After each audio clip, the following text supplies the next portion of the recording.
Pero bueno, cuando hablamos de la paternidad es importante, hermanos, tomar muy en serio este tema porque es algo que está afectando seriamente nuestra sociedad. Como vivimos en una sociedad caída donde tristemente lo que rige o lo que gobierna nuestra sociedad o nuestra nación no es precisamente la palabra de Dios, pues el resultado es que estamos viendo consecuencias muy graves. Yo me atrevería a decir que en Colombia estamos ante una crisis, y una crisis de paternidad. Colombia, según las estadísticas, es el país del mundo con más madres solteras. Imagínense eso. No hay otro país en el planeta Tierra que tenga más madres solteras o hijos que están creciendo sin papá que Colombia. Eso es una tragedia. 8 de cada 10 niños que nacen hoy en Colombia, 8 de cada 10 van a crecer sin su papá a su lado. Es lamentable eso. Según las estadísticas del ICBF, se estima que en Colombia han sido abandonados, o sea, después de haber nacido sus padres simplemente los dejaron tirados, y eso, los que pudieron rescatar, 4.265 niños. 4.265 niños han sido abandonados, y la estadística muestra que desde el 2014 en adelante esa cifra no ha parado de subir. Es decir, cada año en Colombia más niños son abandonados. Es lamentable eso. Ahora, la realidad, uno podría pensar, bueno, pero es que Colombia tiene muchos problemas, conflicto armado y demás. Hablemos entonces de Santander. Vamos a mirar una gráfica. Yo consulté una gráfica para que podamos ver la seriedad del problema, para que podamos ver que necesitamos como iglesia primeramente asumir nuestro rol, asumir el rol que tenemos como hombres, como padres, y al mismo tiempo poder llamar a otros a cumplir con el rol que Dios les ha delegado sobre la paternidad. Entonces vamos a ver ahí una imagen donde están las cifras por departamento. Ahí podemos notar que en Santander, en el departamento en el que todos estamos, también tenemos ese problema, el problema del abandono de los niños.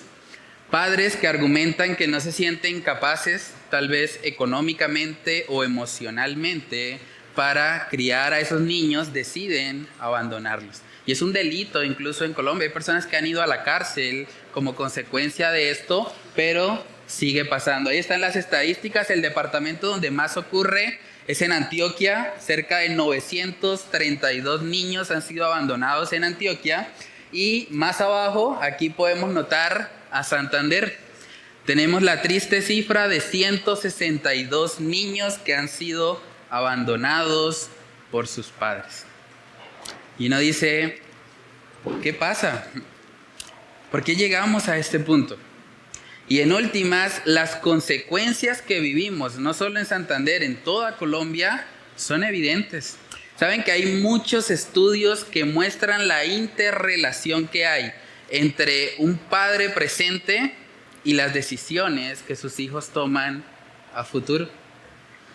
Nos quejamos muchas veces de la delincuencia y pensamos, no, la sociedad está cada vez más peor, más peor no, pero está cada vez peor, está realmente terrible la situación de nuestra ciudad, de nuestro país, pero todo eso tiene una raíz, una causa, y una de las principales causas tiene que ver precisamente con la ausencia de papá. Saben que en Estados Unidos, que es un país de pronto más organizado en todo el tema estadístico, está mejor organizada la parte de la relación que hay entre un padre ausente y los problemas sociales.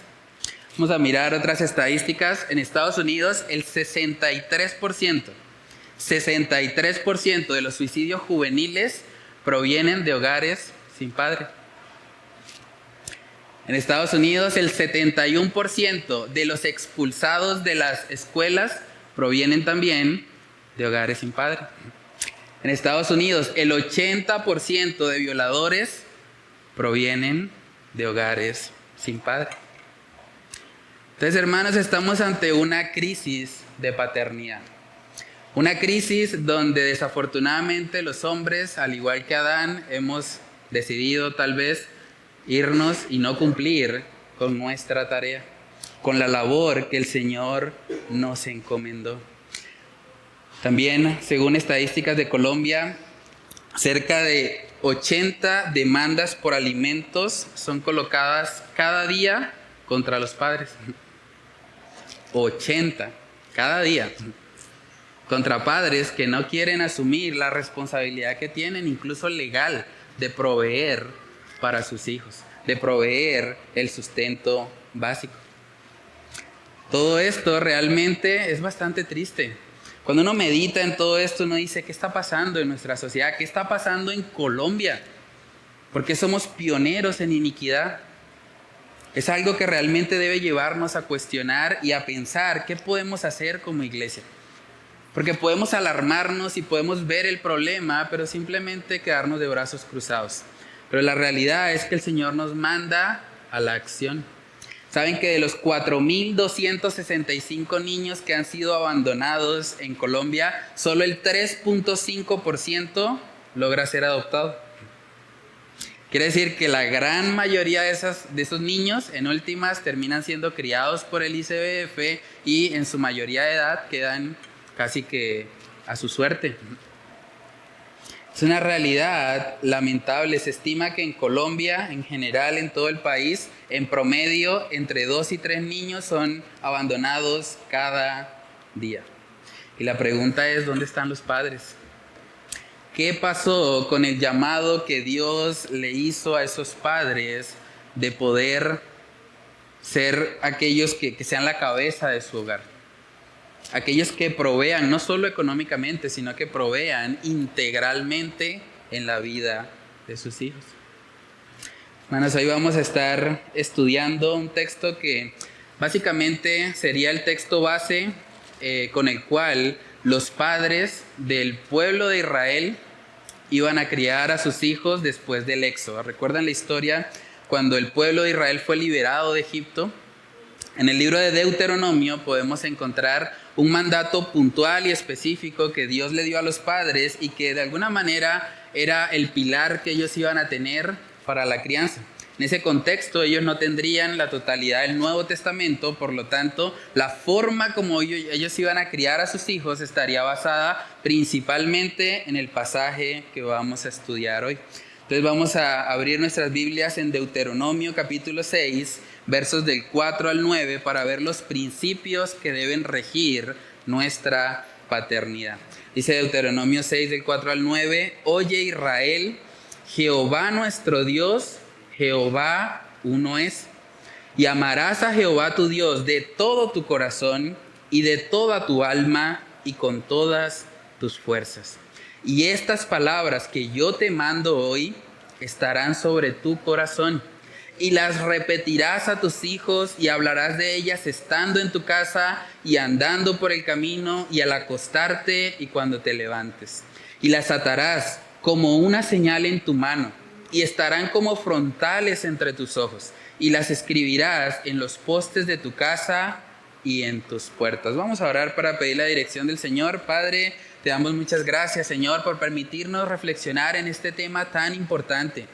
En este tema que tristemente está afectando fuertemente a nuestra nación, está afectando fuertemente a nuestro departamento. Padres que han decidido apartarse del rol que tú, Señor, les has encomendado, el llamado que tú les has hecho a ser los principales proveedores de su hogar, no solo económicamente, sino emocional y espiritualmente para sus hijos. Padre, ayúdanos, Señor, a poder despertar ante esta realidad tan cruda que estamos viviendo en nuestro país y que nos afecta a todos de una u otra manera. Porque cada vez que vemos un delincuente en las calles, realmente vemos a una persona que creció sin su papá, a una persona que tristemente tuvo ese déficit en el hogar que causó de alguna manera o influyó para que él tomara decisiones erradas en su vida. Padre, ayúdanos a reflexionar ante eso y ayúdanos a movernos como iglesia. No podemos ser indiferentes ante la realidad que está pasando en nuestra ciudad, en nuestro departamento y en nuestro país. Padre, oramos para que tú nos avives como congregación, que podamos entender el glorioso llamado que tú nos haces a la paternidad y a cumplir, Señor, con ese mandato que tú has dejado para nuestras vidas, Dios. Padre, oramos para que este tiempo pueda ser un tiempo de reflexión y sobre todo un tiempo, Señor, para que podamos ser reargüidos por tu Espíritu Santo, podamos ser convencidos de la importancia que tiene la paternidad y de cómo afecta no solamente nuestras vidas, sino la vida de todos, realmente los que vivimos en este país, en esta ciudad, en esta nación, Dios. Oramos para que tú seas glorificado por medio de la exposición de tu palabra, que nos permitas comprender, Señor, los principios que tú has establecido en ella y que nos des la capacidad, Señor, para poder aplicar todo lo que aprendamos en esta mañana, Dios. Padre, oramos para que solo tú seas exaltado por medio de la exposición de tu palabra. Te lo pedimos, Señor, en el nombre de Cristo Jesús. Amén y amén. Bueno, hermanos, entonces, como les decía, este texto de Deuteronomio capítulo 6 sería básicamente el estándar o la guía o el manual que tendrían los padres en ese contexto para criar a sus hijos. El pueblo de Israel acababa de salir del éxodo de Egipto y se dirigía a una nueva tierra, la tierra prometida, la tierra donde fluye leche y miel, pero en esa tierra había mucha idolatría. En esa tierra habían muchos falsos dioses. Y por eso el Señor es enfático aquí a través de Moisés en Deuteronomio 6:4 al decir: oye Israel, Jehová nuestro Dios, Jehová uno es. Y uno podría pensar, bueno, pues eso es obvio, Dios es uno, nosotros sabemos eso, es uno en 3 personas, pero Dios es uno, eso es cierto.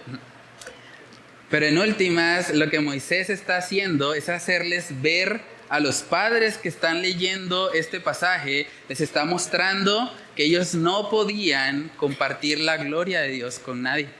En ese contexto, era un contexto politeísta, y muchos veían normal el hecho de que existieran varios dioses.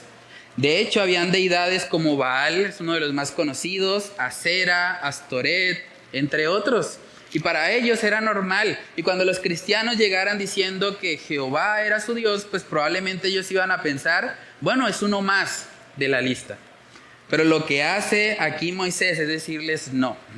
Oye Israel. La palabra oye tiene un énfasis muy importante en el idioma original. No es simplemente la acción de oír como nosotros lo hacemos o lo percibimos naturalmente con nuestros sentidos. Oír o oye Israel en ese contexto tenía que ver con está muy atento. Todo tu corazón está enfocado en esto. Oye Israel, Jehová nuestro Dios, Jehová uno es. Y de pronto se me dirá, pero pastor, eso era como en ese contexto, que habían muchos dioses y todo eso. Pero nosotros hoy, bueno, saben que la realidad es que aunque nosotros no llamamos dioses a muchas de las cosas que gobiernan en nuestra sociedad, la realidad es que también estamos llenos de falsos dioses. Cuando una persona ama el dinero se ha convertido en un falso dios. Tal vez no le va a decir Dios, pero en su corazón lo que está sucediendo es idolatría. Porque espera obtener del dinero lo que solo Dios puede dar. En nuestra sociedad, el sexo ilícito es un falso Dios también. Mucha gente cree que por medio de una vida sexual desenfrenada va a obtener de alguna manera placer o satisfacción o plenitud, algo que solo Dios le puede dar al ser humano. Tristemente, este mes es el mes del orgullo, el mes del desorden, el mes donde muchas personas están pensando que a través de una supuesta sexualidad diversa, ellos van a obtener plenitud. Pero la realidad es que ese se ha convertido en otro falso Dios, un modelo de sexualidad distorsionado. También vivimos en una sociedad materialista, donde la gente espera obtener del dinero, de las posesiones, de las cosas materiales, lo que solo Dios puede dar. Y eso trae como consecuencia que muchos tienen trabajos excesivos porque están pensando todo el tiempo, tengo que producir y no puedo parar. Eso en últimas también es un falso Dios. Entonces vivimos en un mundo hasta cierto punto politeísta, en el sentido de que hay mucha gente colocando su confianza en falsos dioses. Incluso el humanismo es muy común hoy en día. Incluso desde los colegios se les enseña a los jóvenes, a los niños, que deben ser humanistas. Pero la filosofía humanista vive centrada en el hombre. Vivir centrado en el hombre también es idolatría. Vivir para ti mismo es idolatría hacia tu ser. Tú debes vivir para Dios, fuiste creado para Él. Entonces vivimos en un contexto donde la idolatría también está muy presente. Y por lo tanto, los padres de hoy también tienen que ser enfáticos al enseñarle a sus hijos que ninguno de esos falsos dioses es el Dios verdadero. Decía el pastor Miguel Núñez, la esencia de la idolatría es el reemplazo de la verdad de Dios por una mentira. Es el reemplazo de la verdad de Dios por una mentira. Vivimos en una sociedad así y como padres tenemos la tarea, la labor delante de Dios de enseñarle a nuestros hijos que hay un solo Dios, un solo Salvador, una sola persona que puede traer verdadera plenitud a nuestras almas. En Romanos capítulo 1, hablando precisamente de la idolatría que había en muchos miles de años después de lo que estamos leyendo en Deuteronomio, podemos ver la misma esencia. El ser humano por naturaleza quiere cambiar la verdad de Dios y reemplazarlo por la mentira. Dice ahí Romanos 1:25, ya que cambiaron la verdad de Dios por la mentira, honrando y dando culto a las criaturas antes que al Creador, el cual es bendito por los siglos. Amén. Entonces vivimos en una sociedad donde mucha gente tristemente no conoce a Dios. Por eso el primer punto que vamos a estar viendo en esta mañana es que un buen padre debe conocer a Dios. Un buen padre debe conocer y amar a Dios. Lo primero que está haciendo aquí Moisés en Deuteronomio es hacerle ver a los padres que ellos deben conocer que Jehová uno es. Y al conocer que hay un solo Dios, una sola persona que es digna de toda adoración, entonces viene el versículo 5. Dice, y amarás a Jehová tu Dios de todo tu corazón y de toda tu alma y con todas tus fuerzas.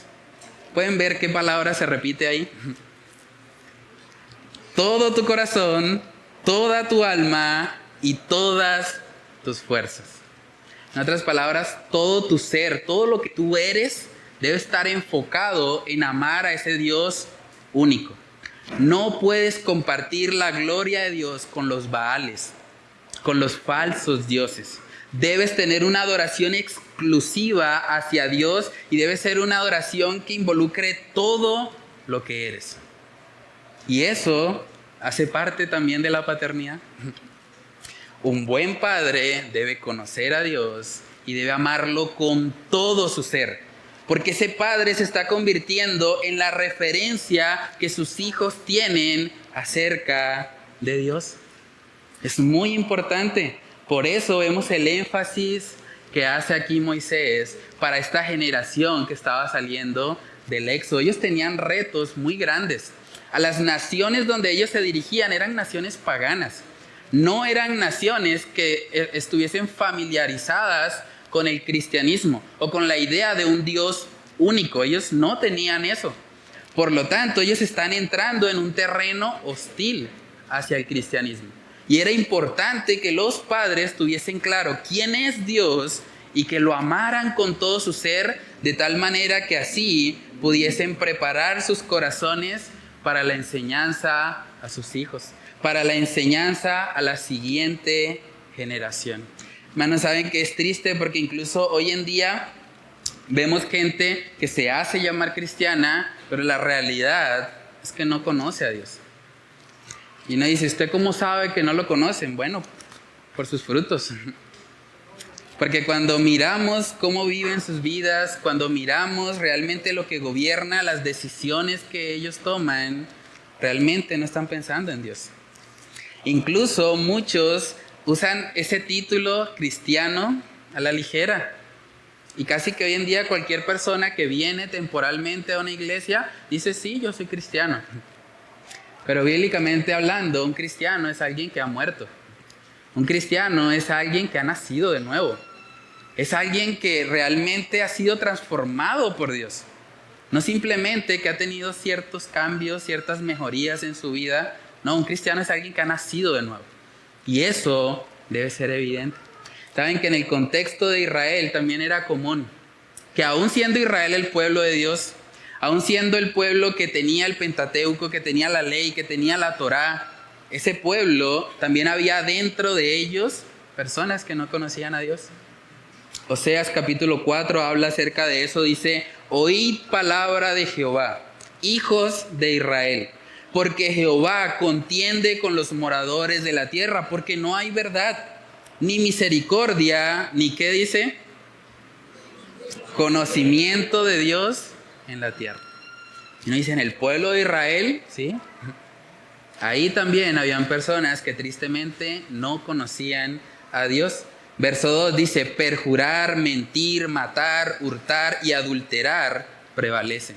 Y homicidio tras homicidio se suceden. Por lo cual se enlutará la tierra y se extenuará todo morador de ella con las bestias del campo y las aves del cielo y aún los peces del mar morirán. No vivimos en un contexto muy diferente. Aquellos que dicen ser parte del pueblo de Dios, hoy, tristemente, hay muchos que no le conocen. Hay mucha gente que va tal vez rutinariamente o religiosamente a una iglesia los domingos que realmente no conoce a Dios. Y es lamentable que eso sea así. De hecho, ahorita con todo este contexto del partido de fútbol y demás, también se pone mucho en evidencia. Mucha gente estaba diciendo, yo decreto que viene la estrella para el Bucaramanga. Y uno dice, bueno, ¿y de cuándo acá las criaturas le decretan al Creador? ¿De cuándo acá las criaturas tienen el poder de decirle a Dios lo que Él debe hacer? Realmente, si ganaron la estrella, fue por la misericordia de Dios, no fue porque ninguna persona estuviese declarando, decretando. Y es muy importante tener claro eso. Y cuando uno ve cristianos o gente que profesa ser cristiana, diciendo ese tipo de cosas, usando a Dios como una especie de mesero celestial que vive para ellos y que Dios hace básicamente todo lo que ellos le piden, no dice, estas personas, por más de que profesen con sus labios conocer a Dios, la realidad es que no conocen al Dios de la Biblia. El Dios de la Biblia es un Dios soberano, es un Dios que hace lo que Él quiere y que nadie le puede decir qué haces, dice en el libro de Daniel. Entonces es muy importante. Lo primero que todo buen padre debe hacer para poder cumplir con el rol que Dios le ha dado es esforzarse en conocer a Dios. Conocer a Dios para que así pueda amarlo. Es lo que dice Deuteronomio 6, verso 5. Para poder amar a Dios con todo nuestro ser, necesitamos conocerlo. ¿Saben que uno no puede amar lo que no conoce? Es imposible. Usted no puede amar algo que usted no conoce, ¿cierto? Entonces, nosotros tenemos la tarea o la responsabilidad como padres de conocer a Dios. Porque conociendo a Dios vamos a amarle más. Saben que como iglesia hace unos meses, justamente terminamos una serie llamada Los Atributos de Dios. Y estuvimos hablando de diferentes atributos que el Señor mismo nos ha revelado en las Escrituras. Estudiamos por la gracia de Dios 53 atributos.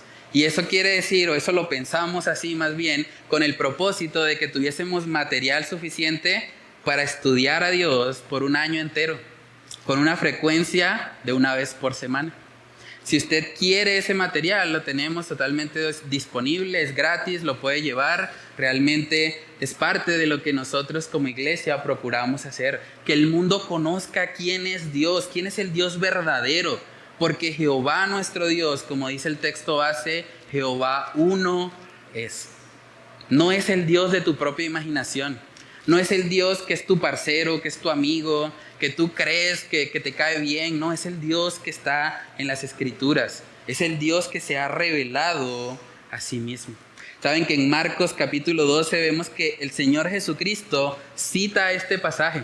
Este pasaje es conocido como el Shema en la cultura judía.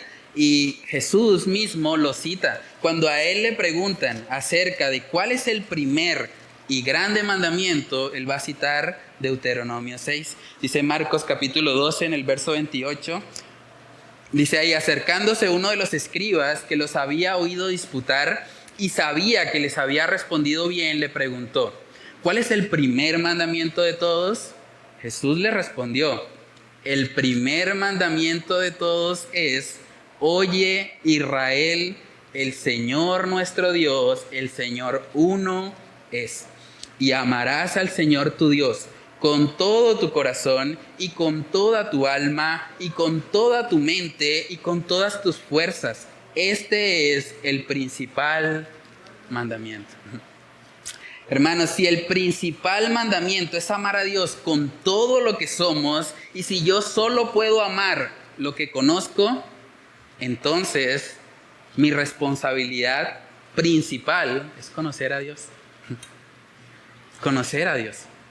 Porque de lo contrario no voy a poder cumplir con el primer y grande mandamiento. Necesitamos conocer a Dios como padres. Saben que es un privilegio enorme porque nosotros como padres tenemos un título que Dios se asigna a sí mismo. Dios es Padre. Y si queremos aprender a ser buenos padres, tenemos que aprender del mejor. Tenemos que aprender de aquel que nos ha hecho sus hijos solo por gracia y solo por la fe. Entonces, a manera de reflexión, pregúntate, padre que estás aquí hoy o que me estás viendo a través del internet, pregúntate, ¿tú conoces a Dios?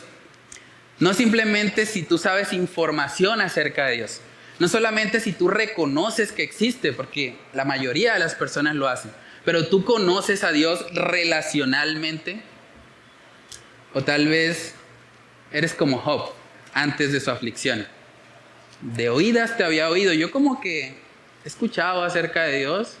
A mí como que me intriga, me gusta un poco la idea de que haya un creador. Sí, creo que es bueno. Pero tú lo conoces de verdad. Para saber si tú conoces a Dios, tú tienes que examinar tu vida. Si tú conoces a Dios, debe haber un momento en tu vida en que algo cambió. Debe haber un momento en tu vida en que realmente tú naciste de nuevo. Hay una transformación que tú puedes decir, yo antes era un vil pecador y ahora soy un vil pecador que ha sido transformado por la gracia de Dios. Y no soy lo que solía ser. Es imposible tener un encuentro con Dios sin ser transformado. Si yo llegara aquí y les dijera que antes de entrar a este servicio, yo tuve un encuentro con una tractomula que venía subiendo por la Quebrada Seca, ¿me creerían? Si yo simplemente dijera, no, pues tuve un encuentro con esa tractomula, me pegó derecho y bueno, aquí estoy. ¿Me creerían si les digo eso? No, no hay la evidencia. Uno dice, no, pues usted no lo cogió. Por ahí una tractomula de juguetes era. Pero una tractomula de verdad no estuviera echando el cuento, ¿cierto? Ahora, Dios es 1000 veces más grande que una tractomula, infinitamente más grande que una tractomula. Es imposible que alguien conozca a Dios y siga siendo el mismo. Eso no puede pasar. Una persona que realmente conoce a Dios debe tener evidencias en su ser de que ha sido transformado. Ahora, si tú ya conoces a Dios, también tú debes trabajar diligentemente en conocerle más. Porque si el primer y grande mandamiento es amarle, tú debes estar creciendo en un conocimiento de Dios, para que así puedas amarle más, para que así todo tu ser, toda tu alma, mente, corazón y fuerzas esté enfocado en amarle a Él. Entonces pregúntate también, ¿qué acciones concretas estás haciendo hoy para crecer en tu conocimiento de Dios? ¿Qué estás haciendo tú específicamente para que Dios sea conocido por ti? Para que tú le conozcas a Él, para que seas transformado por Él y para que tu amor por Él crezca. Hermanos, la vida cristiana es una vida que demanda esfuerzo. La salvación es por gracia, la salvación no es por nuestras obras, no es por nuestro esfuerzo, pero la santificación, el crecer en piedad, el crecer en semejanza a Cristo requiere todo nuestro ser. Yo creo que por eso es que el primer y grande mandamiento es tan enfático en la palabra todo. Todo nuestra mente, toda nuestra alma, todo nuestro ser, todas nuestras fuerzas deben estar enfocadas en crecer en el conocimiento de Dios y en amarle más. Segunda de Pedro, capítulo 1, vamos ahí se ve la importancia que tiene, o la responsabilidad más bien que tiene el ser humano o aquel que ha nacido de nuevo en crecer, en ser santificado y en parecerse día a día más a su Salvador Jesucristo. Segunda de Pedro, capítulo 1, versos del 5 al 8. Dice ahí la palabra de Dios: vosotros también, óigase bien, poniendo toda diligencia, no media diligencia, no un cuarto de diligencia, no, toda diligencia, por esto mismo añadid a vuestra fe virtud, a la virtud conocimiento, al conocimiento dominio propio, al dominio propio paciencia, a la paciencia piedad, a la piedad afecto fraternal y al afecto fraternal amor. Porque si estas cosas están en vosotros y abundan, no os dejarán estar ociosos ni sin fruto en cuanto al conocimiento de nuestro Señor Jesucristo. En otras palabras, una vida espiritual fructífera no es de gratis. Una vida espiritual fructífera no viene por ósmosis. No es un proceso pasivo. Es un proceso que requiere toda diligencia. Si tú quieres que en tu vida se vea reflejado el carácter de Cristo, vas a tener que esforzarte. Vas a tener que hacer el esfuerzo de leer la palabra de Dios con diligencia, vas a tener que hacer el esfuerzo de orar, vas a tener que hacer el esfuerzo de congregarte y de hacer cosas que tu carne no quiere hacer. Pero vas a tener que hacerlo para que así el carácter de Cristo pueda ser formado en ti y para que como padre tú puedas ser un ejemplo para tus hijos. El mayor acto de amor de un padre hacia su hijo es precisamente conocer a Dios. Lo más amoroso que tú puedes hacer como padre por tu hijo no es dejarle una buena herencia. No es comprarle el PlayStation, el Nintendo, comprarle los juguetes que él quiere, no. Lo más amoroso que tú puedes hacer por él es enseñarle a amar a Dios. Y para enseñarle a amar a Dios, tú debes conocer a Dios. Y para conocer a Dios debes esforzarte. Jesús mismo dijo: escudriñad las escrituras. No simplemente léelas de forma superficial, no, escudriñalas. Míralas como un tesoro. Métete ahí y saca los tesoros espirituales que el Señor ha dejado en ella para que tu alma sea edificada y para que tú puedas cumplir correctamente con el rol que Dios te ha dado. Saben que esto que estamos hablando hoy es algo que no podemos hacer solos. Para tú conocer a Dios, para tú amarle con todo lo que eres, tú necesitas de la llenura del Espíritu Santo en tu vida. Sin Dios, sin comunión con Él, todo esto que estoy hablando aquí va a ser imposible para ti. Es muy importante eso. ¿Saben que ser cristiano en la iglesia es fácil? Ser cristiano en la iglesia no demanda mucho. Es algo que hasta cierto punto todos pueden hacer. El mismo Judas era cristiano en la iglesia.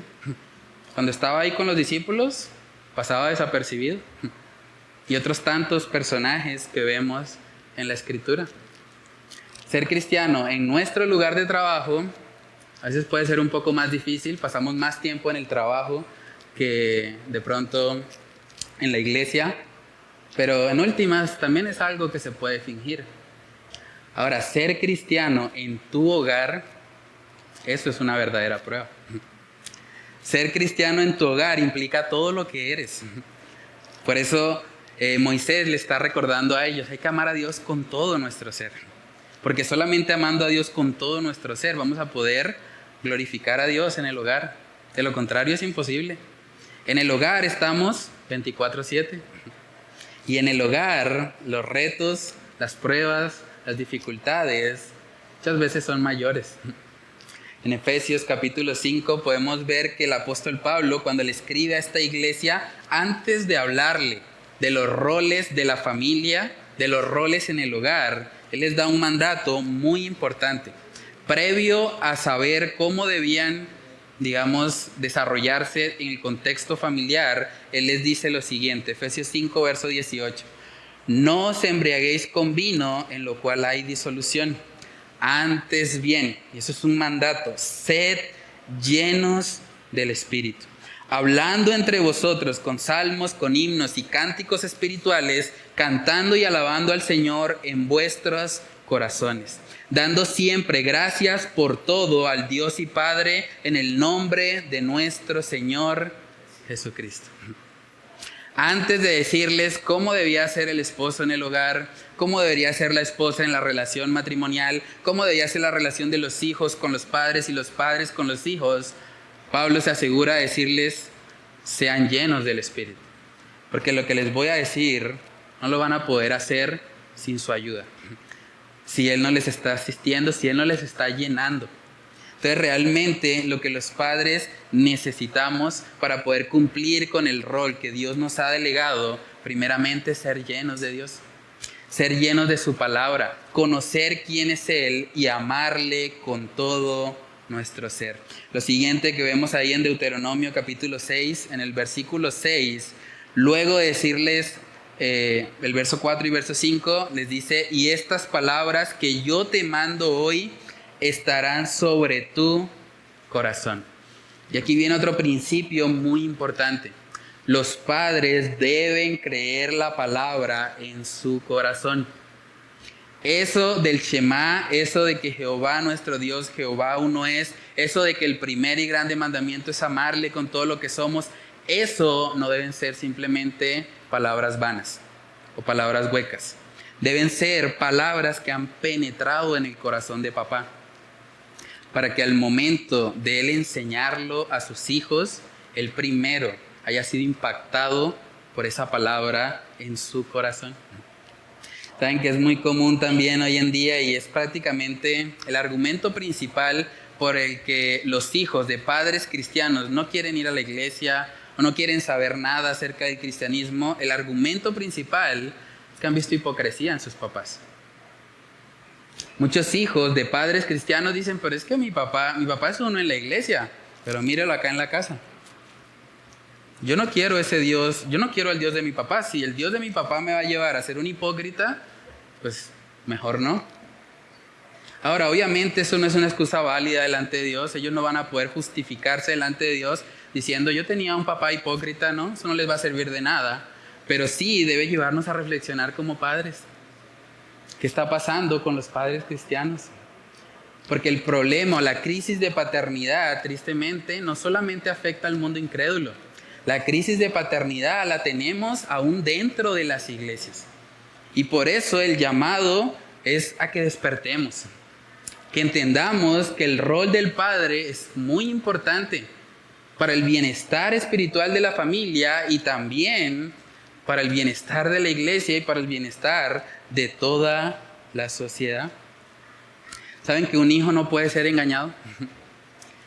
Es mucho más fácil engañar al pastor de la iglesia, engañar a los hermanos de la congregación, pero engañar a un hijo es bien complejo.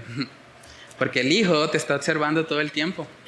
El hijo te ve en tus momentos fuertes, pero también te ve en tus momentos débiles. También te ve cuando tal vez se te salió la piedra, cuando tal vez actuaste en tu carne.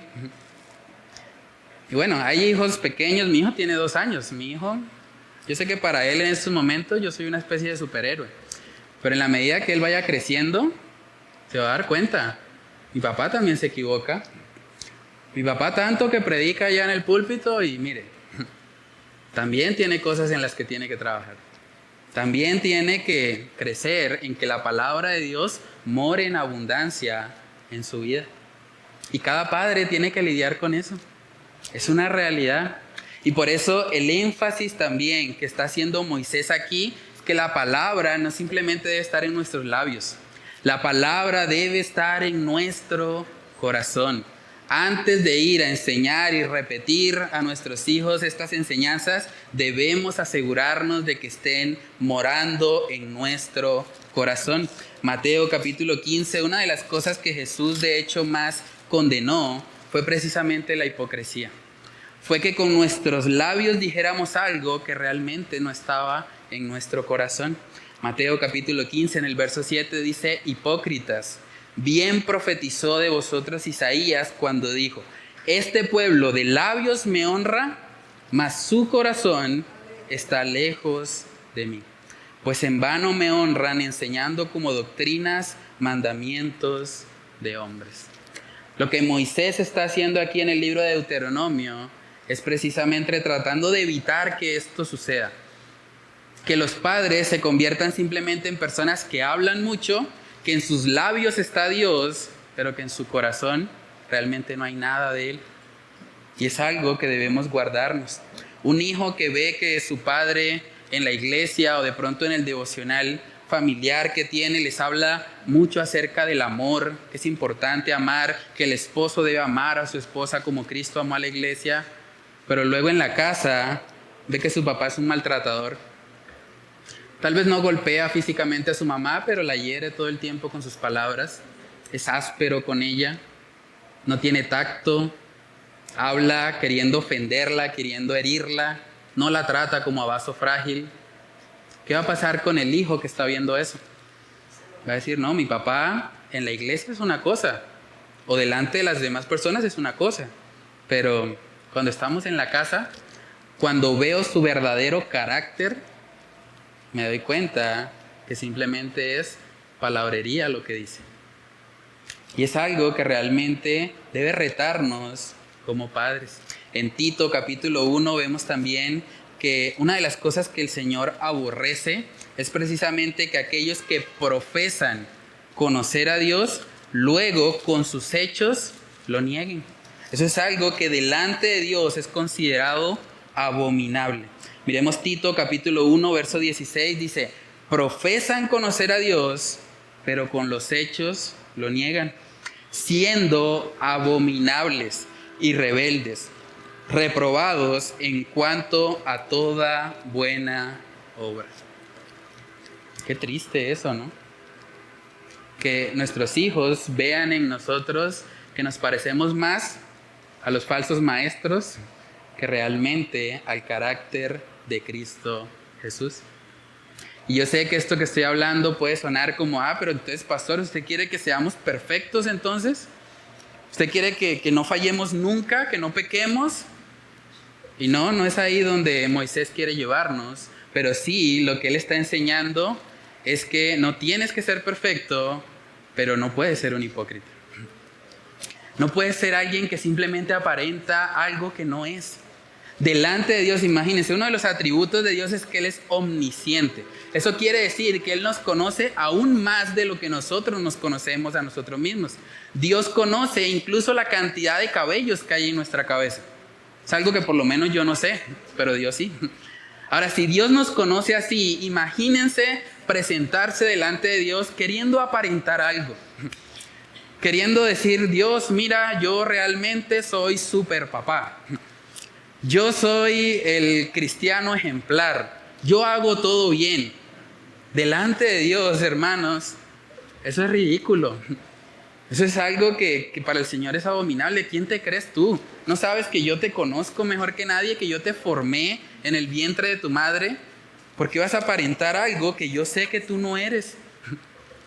Delante de Dios debemos ser honestos, debemos ser sinceros.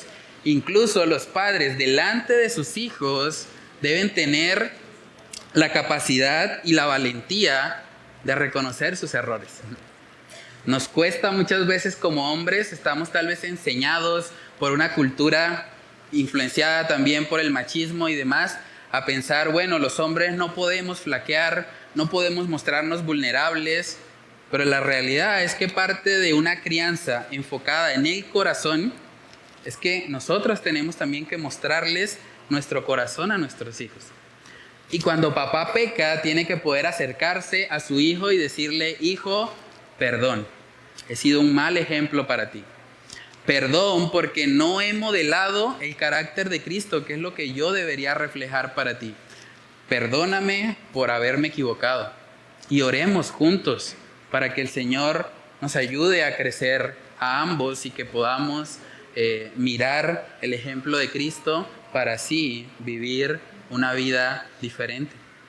Un padre debe tener la capacidad de abrir su corazón delante de sus hijos, sin temor tal vez a pensar que va a perder autoridad por eso. Un padre que le reconoce sus errores a sus hijos, le pide perdón por aquello que ha hecho mal, no está renunciando a la autoridad que Dios le ha dado. De hecho, está modelando, porque ese hijo también va a fallar. Ese hijo también se va a equivocar. Y ese hijo necesita ver cómo su papá lidia con el pecado para que cuando él peque también sepa cómo debe hacerlo. ¿Saben qué es impactante? Uno de los títulos que el apóstol Pablo utilizó mucho es el título de padre. No un padre biológico, según entendemos, el apóstol Pablo no tuvo hijos biológicos, pero sí tuvo hijos espirituales. Y se refería a los cristianos a quienes él había alcanzado con el evangelio como sus hijos. Pero saben que en el apóstol Pablo no vemos un enfoque hacia aparentar perfección. De hecho, todo lo contrario. La Biblia nos dice específicamente, y el apóstol Pablo dijo que él no era perfecto. Y es importante poder decir eso también a nuestros hijos.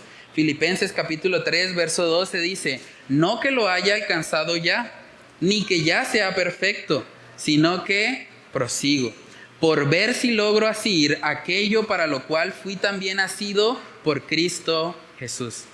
Hermanos, yo mismo no pretendo haberlo ya alcanzado, pero una cosa hago, olvidando ciertamente lo que queda atrás y extendiéndome a lo que está delante, prosigo a la meta, al premio del supremo llamamiento de Dios en Cristo Jesús.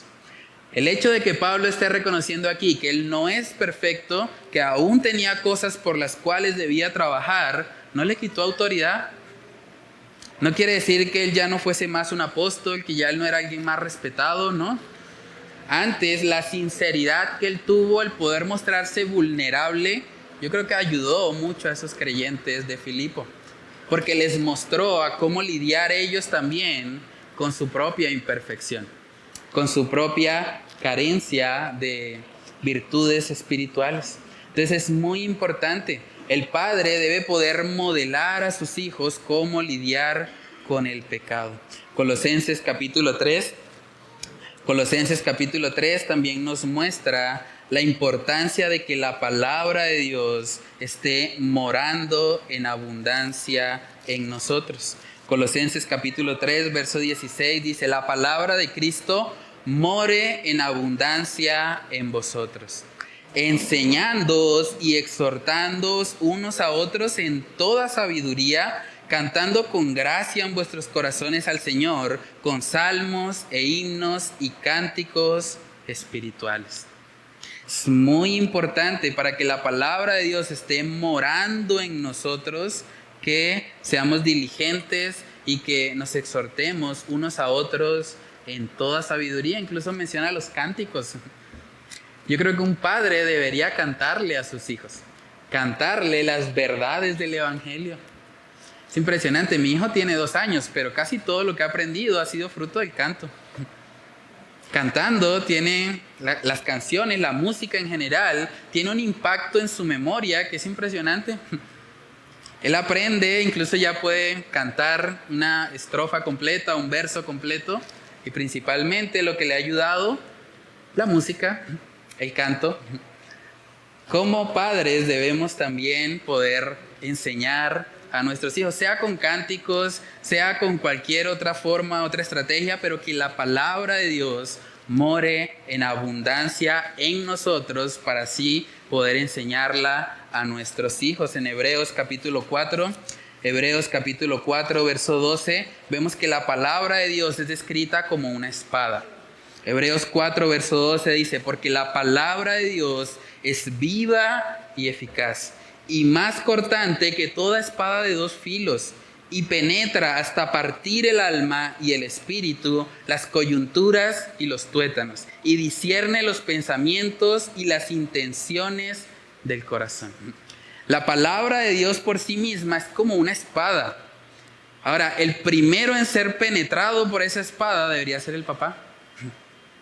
El primero cuyas coyunturas y tuétanos son estremecidos por la palabra debería ser el papá. Porque de esa manera, cuando él vaya a enseñar a su hijo, él no va a enseñar palabrería. Él va a enseñar algo que ha golpeado su propia alma, que ha golpeado su espíritu, que le ha llevado primeramente a reconocer cómo esa palabra afecta en su propia vida, en su propia alma, y cómo debería también impactar la vida de su hijo. Como decía un pastor, ningún predicador puede predicar eficazmente un sermón que primero no se lo ha predicado a sí mismo. Ningún predicador puede predicar eficazmente un sermón si primero no se lo ha predicado a sí mismo.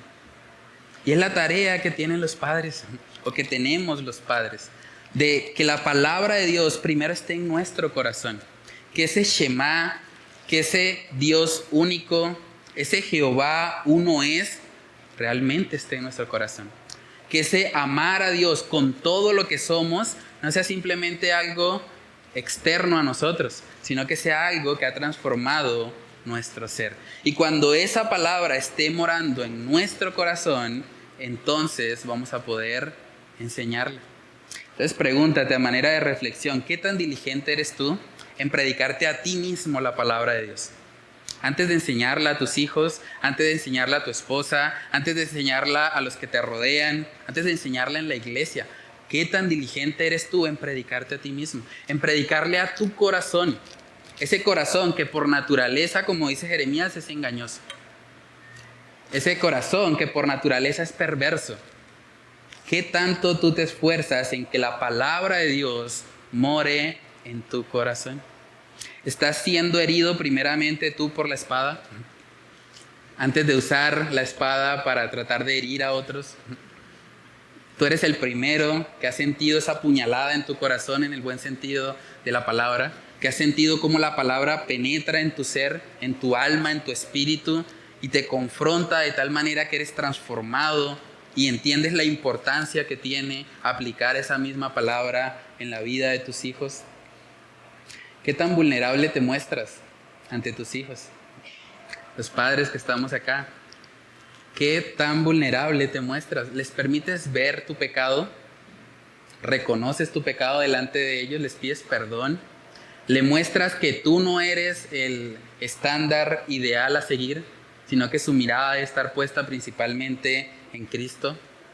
¿Dejas ver tu debilidad delante de tus hijos? Es muy importante eso. Los hijos necesitan ver a un padre pecador para que ellos también sepan cómo lidiar luego con su propio pecado. Ahora, una vez la palabra ya está en nuestro corazón, una vez la palabra está gobernando todo nuestro ser, estamos amando a Dios con todo lo que somos, ahora sí viene el mandato de enseñar. Por eso el punto número 3 es que los padres deben enseñar, óigase bien, en todo tiempo y lugar a sus hijos.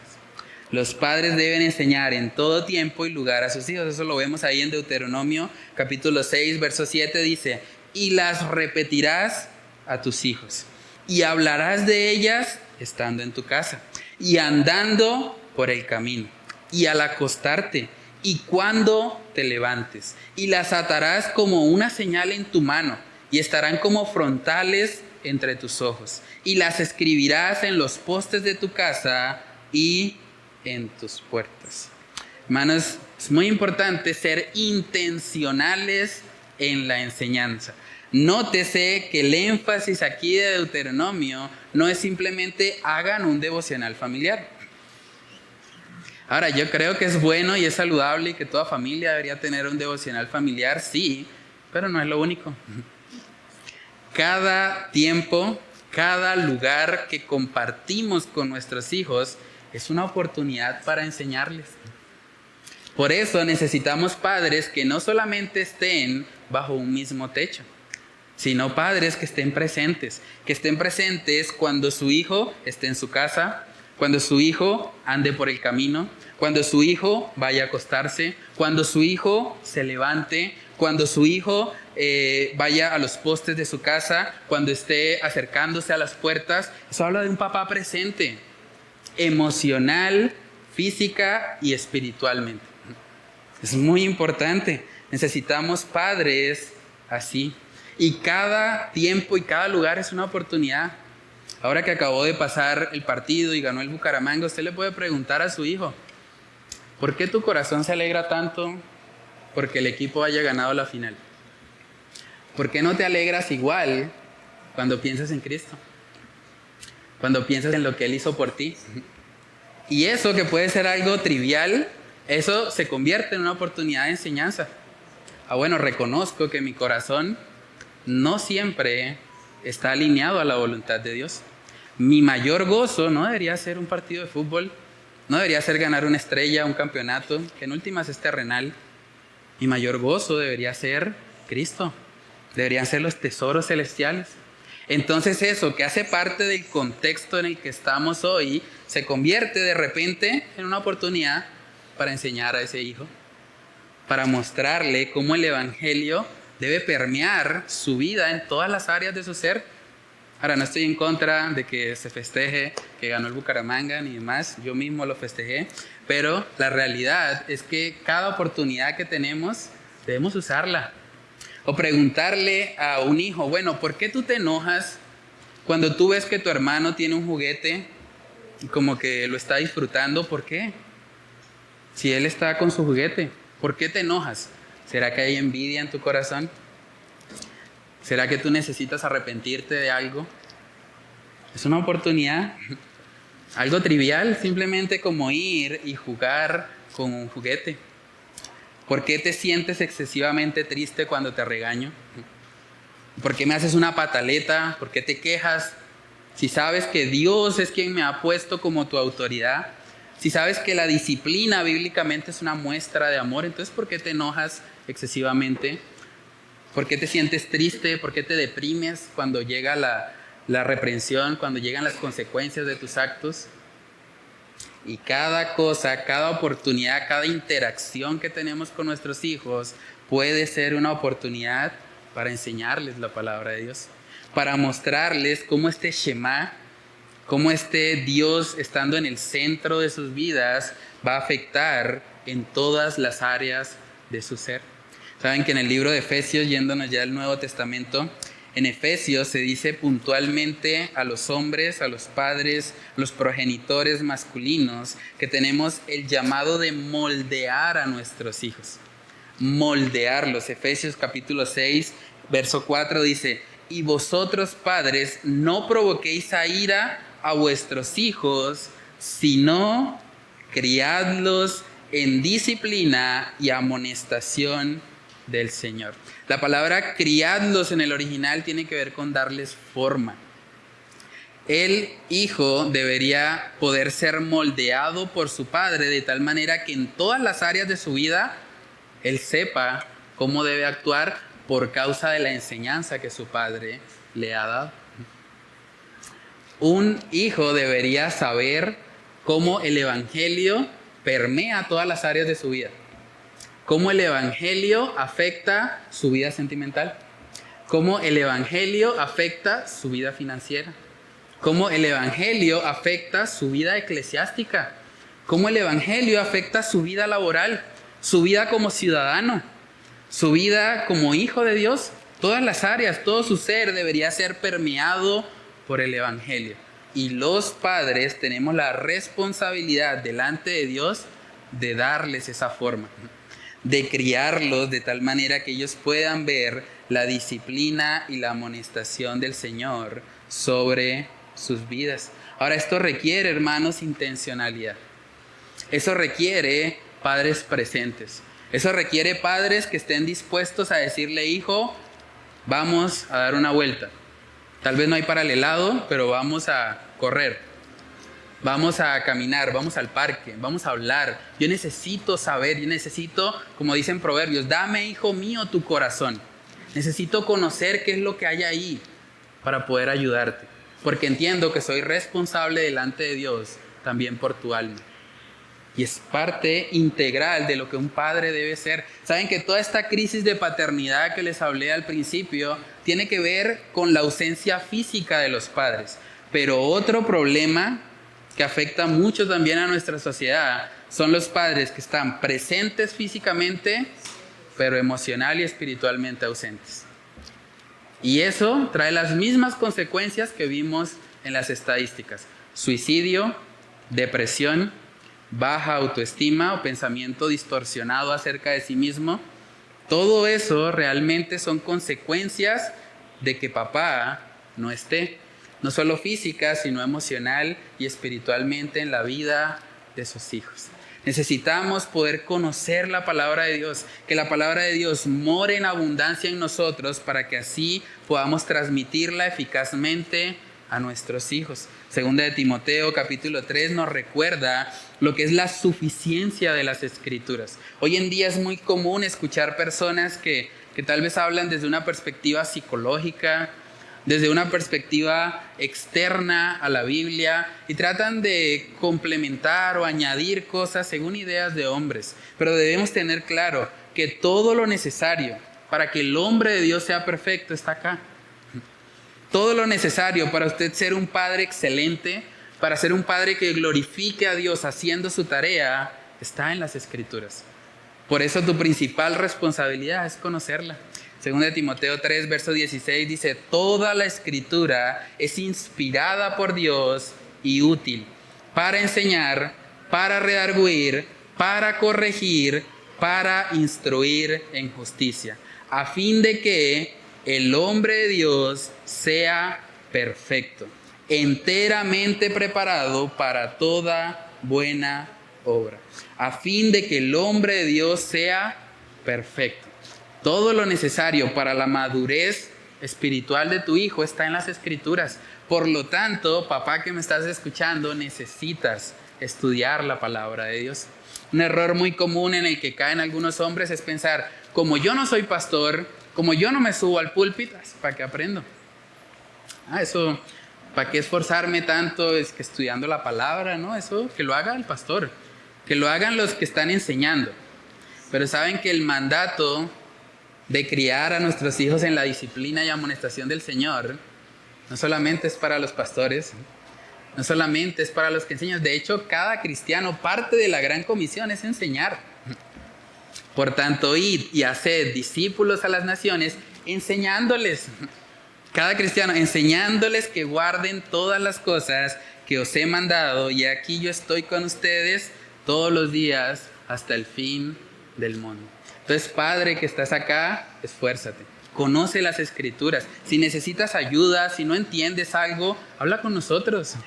Estamos para ayudarte. Tenemos incluso los lunes una reunión de hermenéutica y estamos hablando acerca de cómo interpretar las Escrituras, cómo conocer más este libro que, como acabamos de leer, tiene todo lo necesario para que el hombre de Dios sea perfecto. Entonces anímate, papá que estás acá, anímate a conocer las Escrituras, anímate a que las Escrituras gobiernen tu corazón y anímate también a repetirla a tus hijos en todo tiempo y en todo lugar. A manera de reflexión también podemos preguntarnos, los padres que estamos acá, ¿qué tan presente estás tú en la vida de tus hijos?